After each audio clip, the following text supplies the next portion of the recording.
by making sure you do both of these, you really then make sure that the application of technique is absolutely superb. Anybody have a deep tissue massage where it's been painful? Yeah? Painful, yeah? Painful? Yeah, I have a feeling. Good pain's good. Yeah, I know what we mean by good pain. Yeah, the screaming pain, now I have a problem with screaming pain.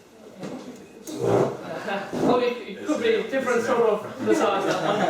Yeah, but good pain. Okay, but let's talk about, because in courses we've had people here who say we've been and had a deep tissue massage, and it's been painful, and it's left us with bruises as an example. Yeah, anybody? Yeah? No? Okay. I have a problem with that, issue with that. You see, if you have pain, what happens? Tense up. You tense up. Yeah, you have an injury and you tense up. So if you tense up, then to work through tissues is going to be more difficult. Agreed? Mm-hmm. Yeah? So that doesn't work for us. The idea is to be effective in your massage. So when you do effective massage, you're then able to actually apply this to all situations, whether they are 20-year-old, whether they are 90-year-old, whether they're a baby.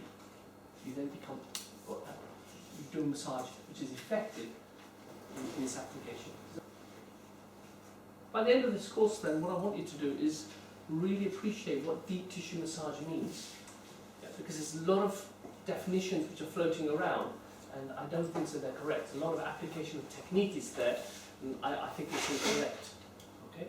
Appreciate the importance of palpation, feeling. How to feel. You must learn how to feel, because if you don't know how to feel, it's like driving in the dark. Yeah? You don't want to drive in the dark when you're massaging. When you massage, it becomes effective when you know what you're feeling, and we'll try and do that and apply that today. We use different applicators. Yeah. Elbow, forearm, all the ones which you wanted to use before. Yeah? Heel or hand. We'll look at posture and how to prevent strain and pain. And we'll try and integrate this into a routine whereby we'll do that more tomorrow. Today we want to do the therapeutic side, and tomorrow we want to actually make sure we can really use this on specific areas today. Okay, so today more specific, tomorrow more on areas. That's the type of anatomy I want you to appreciate. I want you to look at the anatomy in particular in terms of direction of fibres and how they are changing angle from going from above. You need to get away from thinking it can only be done way. Look, I can apply direct pressure and I can apply any of these techniques through any applicator I have. I can apply it through, well, look at this. Fingers that way, thumb, heel, forearm, elbow. Doesn't really matter what I do. As long as you do heel of hand, forehead, really up to you. I get a little gadget. Yeah, I make it smooth at the end and I apply it directly. It's up to you. As long as you apply this principle, the principles are important. You get where I'm coming from. So now you can go out there and actually apply the technique with your style. As long as you keep principles in place. Okay, the principles are all this one. So we're going to use this though. So I want you to use this. I don't want you to use this type of movement. Yeah, this type. We're going to chuck this one out. Yeah, even the one where I tell you to use your body, yeah, chuck that out. Okay, we're gonna modify with that totally. But this is showing you a cross fibre technique where you're reinforcing a thumb that way. Okay, so if people have been with me before, we've done the hula, isn't it? Yeah, that's part of the reinforcement of the thumb. I've seen people do this. That's not very clever. Agree? Yeah. Thumb on thumb, yeah. Not very clever. So, that's elevated scapulae. These are your rhomboids here, minor, major. Okay, so relate them to here. And then, obviously, overlying this, you've got the trapezius, the big one. So remember, when you get into any of these muscles here, you're working through the trapezius itself. So you need to go in a little bit deeper. The first thing you need to be able to do is to palpate, yeah, to feel.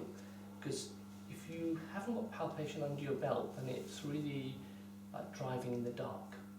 Yeah, you don't know what you're doing. You're going to be going all over the place before you really become very specific. So palpation is key to this. putting the arm this way, a key thing which you want to try and do is to let that drop. Yeah, let that drop. If you let that drop, the scapula comes up. Yeah, which is really important. And I think to hold it up for me. She holds it up, and what happens is these become very tight, and it's becoming self-defeating. You're working through tight muscle. So wherever you can, let that drop into this area here. Yeah? And the first thing you really want to do is how free this is. Yeah, the freedom of movement within this here will allow you how deep you can actually go. Okay, don't be afraid to go deep, and you get a nice reaction of redness. Okay, so feel into here. Once again, push, work, and then you can apply the pressures. What we were doing yesterday, is just recap on what we were doing yesterday. Work there, reinforce from here. Okay, and then you can actually work around. All the way around. Okay? Yeah. Here even you can actually reinforce when you're working around. The thumb a little bit. So working around that way, coming across. Watch this posture, because your power will drive from your posture. Don't bend. What would you do? Okay? So,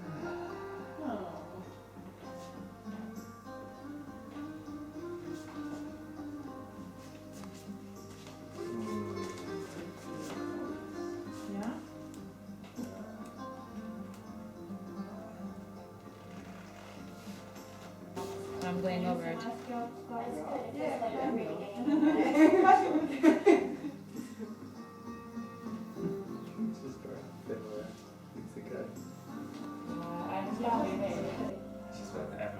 they, when it comes to this? I know, yeah. I quite like it. Yeah. Yeah, very tight. Up here. Yeah. Okay, here is okay. Yeah. And loose okay. Okay, no problem.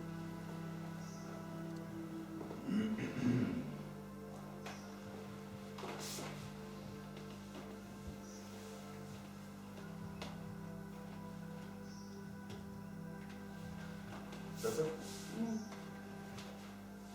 If it's too light, let me know. That's good and all intense. Yeah. Feel that? It's light. It's light. Mm-hmm. Okay. I know it's better.